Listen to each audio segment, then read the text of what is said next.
working on the Monarch journey game and just hoping to focus on those nectar plants that are oh so important, not just in the springtime to make sure that the butterflies are properly fueled to make their way north, but particularly important at the end of the summer when they're going to be making their way back south. Nectar plants, no matter what, it's their fuel. It's the way that they drink up food. So we're going to start at number 3 and take a quick look at some of the different types of nectar plants. We have a butterfly weed here that's going to work both as a host plant, where the monarch will lay their eggs this time of year, as well as a nectar plant. And then moving to number 7, we have the mealy blue sage, which is featured here in the yard. Here's the mealy blue sage, and I just shooed away a butterfly by accident, but there is a big bumblebee working on some nectar at the back there. The mealy blue sage is both in purple and in a white variety. Another one that you see along roadsides and a lot of locations here in San Antonio is the Mexican hat. And I don't have any in my yard, but again, you can see them just about everywhere. And we're going to move on to 15.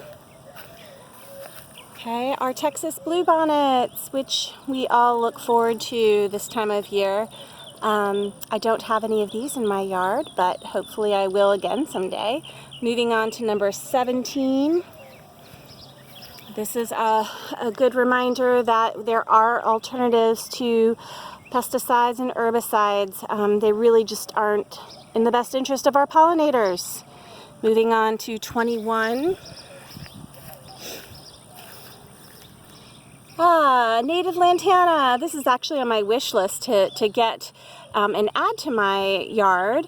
There's a lot of different varieties of lantana, and one in particular, the lantana or Ticodes, that is native to this area. Moving on to 23. Last summer, or spring, excuse me, I had all of these wildflowers picked from the yard, including the Indian paintbrush, actually, and I'm not certain I had that in my yard, but let's move on to 31. I have some mountain laurel that are growing from a neighbor, very tiny ones. But moving on to 31, the herb de zyzotes, and this, I have a couple of plants that come up each year. This is not only a nectar plant in the fall, but this time of year serves as a really important host plant. Although we don't have a monarch here, there is somebody who is perhaps laying eggs. Although, no, you know what? That looks to me like it might be a male, so I don't know if that's what in fact is happening. So mixed in along with the horse daisy, I do have the zyzotes milkweed. I'm excited that it is here as a host plant.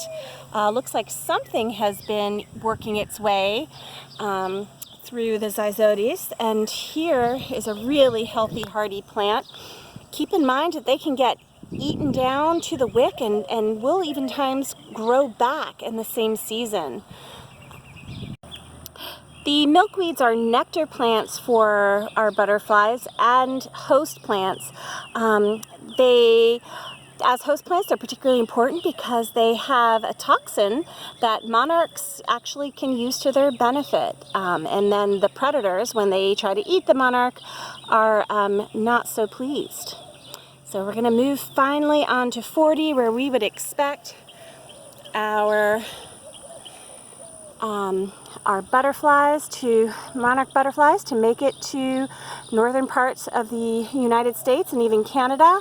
I have a great image from a scanning electron microscope here of the Monarch's proboscis.